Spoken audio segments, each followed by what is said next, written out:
اکثر دوست احباب یہ پوچھتے ہیں کہ فجر کے وقت اگر نماز کھڑی ہو جائے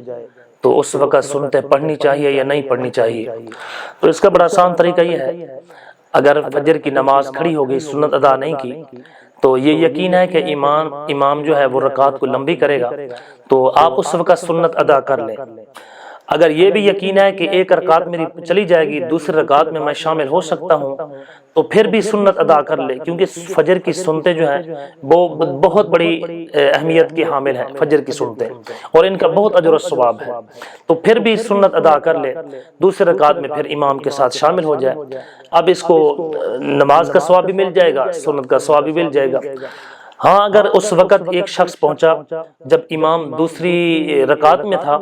اب اس کو خیال ہے کہ میں نے اگر سنت پڑھنی ہے تو دوسری رکعت بھی چلی جائے گی، تو اس وقت اب یہ سنت کو چھوڑ دے، اب امام کے ساتھ شامل ہو جائے، فرائض کو ادا کرے، تاکہ فرضوں کی ترجیح جو ہے وہ زیادہ ہے، اور فرضوں کو ترجیح دیتے ہوئے انسان امام کے پیچھے کھڑا ہو جائے، تو اس وقت پھر سنت کو چھوڑ دے۔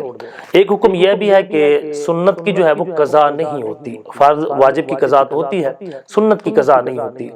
تو اگر پہلے آ گیا تو پہلے پڑھ لے، اگر دوسرے رکعت میں امام کھڑا ہے تو پھر سنت کو چھوڑ دے، فرضوں کے اندر شامل ہو جائے اور فرضوں کو ترجیح دے۔